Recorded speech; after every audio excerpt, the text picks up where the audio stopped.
साबुदाण्याच्या खिरीसाठी मी पाणी उकळत ठेवलेले आहे। बघू शकताय हे आता किती ट्रान्सपरंट झालेलं आहे। जवळून दाखवते किती ट्रान्सपरंट झालं आहे। तर शिजलं ऑलरेडी भिजलेलं आहे, शिजवायला तर शिजायला एक शिजलं आता ते पूर्ण ट्रान्सपरंट झालं। तर आता ह्या टायमाला आपण साखर, वेलची पूड आणि थोडेसे ड्रायफ्रूट्स टाकूया। बघू शकताय असे बबल्स येतात, सारखं त्याला बघायचं तर खाली चिटकू शकते। बघू शकताय माझी खीर झालेली आहे, थोडीशी ट्रान्सपरंट झाली आहे। मी तर मला तशीच आवडते, तुम्हाला थोडी थिक आवडत असेल तर साबुदाणा जास्त त्याला कुक करू नका।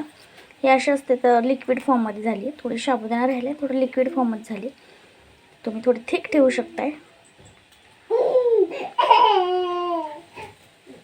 हवा असल्यास तुम्ही तुपाचा वापर करू शकताय, तूप घेऊ शकताय, तुपामध्ये फोडणी टाकू शकताय, थोडंसं दूध घेऊ शकताय। दूध शक्यतो मी लहान बाळाला देणार आहे त्याच्यामुळे मी दूध नाही घातलं। तर तुम्ही जेव्हा ते शिजत आलं थोडं हे झालं त्या टायमाला तुम्ही दूध टाका, मग दूध आणि थोडंसं पाण्याचं कॉम्बिनेशन होतं व्यवस्थित छान। मी बाळासाठी दूध नाही घातलं आणि थोडंसं मी पातळ केले बाळासाठी, एकदम ज्युसी टाईप हो। तुम्ही थोडं थिक करा, थोडं थिकनेस राहू द्या। तर सुगंध खूप तुम्हाला जवळून दाखवते मी।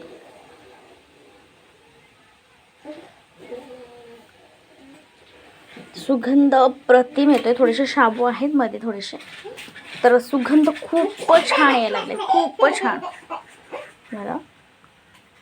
तर तुम्ही नक्की ट्राय, तुम्हाला जर ज्युसी हवा असेल तर ह्या टाईपने करा, थोडं थिक हवं असेल तर थोडंसं पाणी कमी घाला आणि पाणी कमी घालून